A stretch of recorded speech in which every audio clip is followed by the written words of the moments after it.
when you get a language analysis task, what you should do, or what I always used to do, is always read the article, essay, speech, whatever it is, at least twice. Usually you have time to read it twice. In the exam, for example, read it once at reading time and once when you're actually annotating. In a SAC, you have plenty of time. You can definitely read it twice. And when you're at home, you definitely have time to read it twice. So I read it twice because the first reading, I always try to focus on understanding what the issue is and what the contention is. So the issue is what the what the problem is, what the controversy is about, what the what the issue is.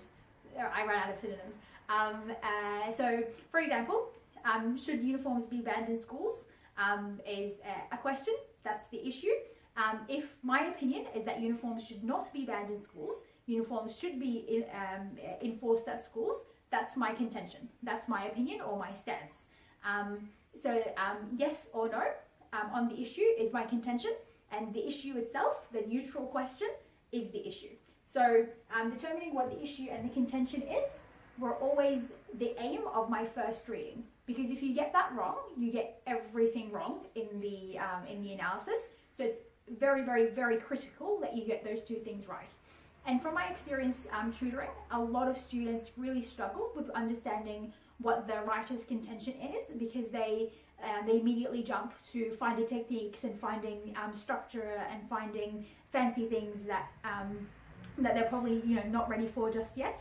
I always find it really useful to just backtrack, find the contention, find the issue, pin where the writer wants you to go, how he wants to position you, understand the broader structure, understand the broad aim of the writer, and once you've got that, then going into the finer, more nuanced things, going into the techniques and the other stuff that you're meant to analyze. So the first reading that I did, I always just focus on those two things.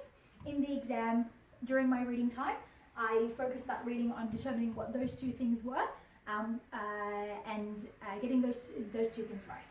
And then the second reading is the one where I would annotate, where I would write comments about structure, about techniques, ideas, and that sort of stuff. And yeah, that method always worked for me, and it made sure that I didn't miss critical things in the contention or got the writer's contention wrong, because that's very, very important. You never, ever, ever want to get the writer's contention wrong. And then once you're confident that you've understood those, take your time in understanding those. There's no point going further if you haven't understood those two very, very critical elements. So take your time, make sure you've understood them. In the practice essays that you do leading up to your SAC, ask your teacher, get advice, make sure that you have properly understood how to determine contentions and issues, and yeah, invest a lot of time in that. Make sure that you get that right. Yeah. So once you've got a language analysis task, read, take your time, annotate, blah, blah, blah, and then once you're confident with that, then sit down and plan your essay. This should, at the end of the year, this should take you 5 minutes to 10 minutes maybe. Ideally 5 minutes, 2 to 5 if you're really, really ambitious. But you should definitely take some time to plan your essay. And usually what I would do is, just intro. If I had any ideas, I would write stuff for the intro. If not, I'd just leave it. And then body paragraph 1, I had highlighters, so I would, just write blue, and I would go through the essay, and anything that I wanted to include in body paragraph 1, I'd highlight it in blue, and body paragraph 2, so that's techniques and stuff like that. Body paragraph 2, anything that I wanted to include in body paragraph 2, I'd highlight it in red or yellow or whatever color I had, and body paragraph 3, I'd highlight it in a different color, and so I'd allocate ideas, structure ideas, technique ideas, whatever, to particular body paragraphs, so that I'm not repeating the same idea in a number of body paragraphs. I found that the most efficient, rather than rewriting it and then having to find it in the essay, in the article itself, and just being all over the place. I found the highlighter idea really effective. But yeah, you can experiment with different ways of planning your essay. And when we talk about body paragraphs, we can explore different ways of structuring your essay, which would help you with how to plan it.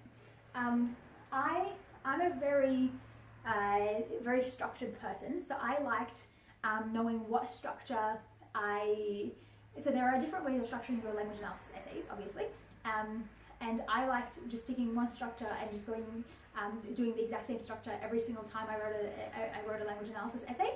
If you're the same as me, do that.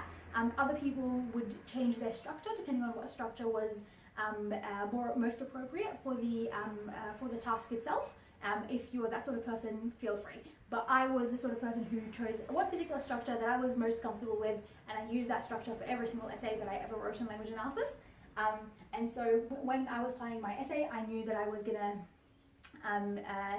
structure things by ideas, and so body paragraph 1 was gonna be, so I picked that idea, whatever it is, and then every blue highlighted thing would link to that idea, and I knew that